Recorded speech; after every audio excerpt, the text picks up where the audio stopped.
안녕하세요. 스마트한의원 이혁재 원장입니다. 제가 오늘은요, 식적에 대해서 설명을 좀 더 드리려고 그래요. 보통 식적 그러면은 한자로도 먹을 식자에다가 쌓일 적, 그러니까 소화불량이 있다거나 또는 음식이 잘 내려가지 않고 체했다거나 이런 것을 식적으로 생각하는 이제 분들이 많거든요. 그러니까 이 식적이라고 하는 병이는 반드시 체한 증상이 있어야만 한다고 생각하는 분들이 많아요. 그런데 사실은 우리가 알고 있는 많은 병들이 원인이 식적일 경우가 참 많이 있어요.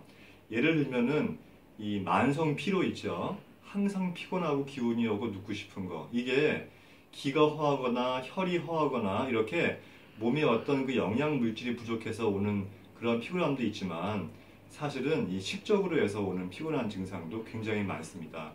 그리고 당뇨병 있죠? 당뇨병 같은 병도 식적으로 인해서 오는 당뇨병이 굉장히 많아요. 그리고 무릎이 붓거나 해서 관절염이 오는 거, 또 허리가 아프고 어깨가 아프고 관절이 쑤시고 아픈 거 있죠? 이게 식적에서 올 가능성이 많아요. 보통 날씨가 흐리거나 비가 올 때 왜 부모님들이 얘 빨리 걷어라 그러잖아요. 날이 습하고 이렇게 비가 올 때 관절이 아프신 분들은 대부분 식적이 원인일 경우가 참 많이 있습니다. 그러니까 소화가 안 되거나 소화불량이 있거나 이런 증상이 없더라도 이런 증상이 제가 설명드린 것 같이 관절이 붓거나 아프거나 특히 날씨가 흐릴 때 그런 증상이 있다면 일단 식적을 한번 의심해 볼 필요가 있는 거예요. 그리고요, 임상적으로는 우울증이나 공황장애 같이 마음에서 오는 병이 있죠. 그런 신경질환 같은 것들, 그런 것들도 식적일 경우가 많이 있습니다. 우리가 왜 기분이 상하거나 기분이 나쁘면은 막 먹는 분들이 있죠. 특히 여성분 중에서 스트레스를 많이 받거나 기분이 나쁘면은 먹는 걸로 스트레스를 푸는 분들이 있어요. 그런 경우에 식적이 많이 발생하고요. 또 반대로 식적이 있는 경우에 그런 증상들이 많이 생기는 거예요. 자꾸 먹게 되고 또 스트레스를 그걸로 풀게 되고 하는 거죠.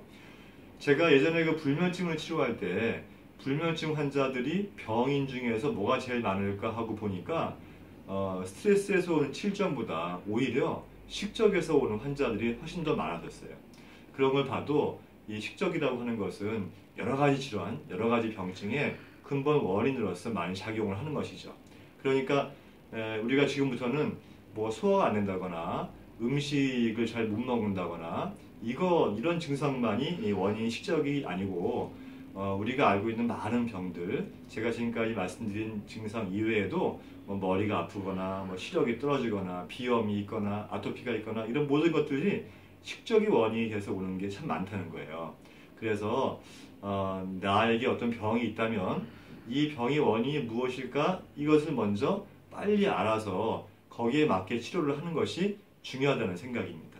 예, 제가 오늘은 예전에 한번 설명드린 바 있지만 식적에 대해서 특히 어르신들이 생각하는 식적에 대해서 부연 설명을 드렸습니다. 네, 감사합니다.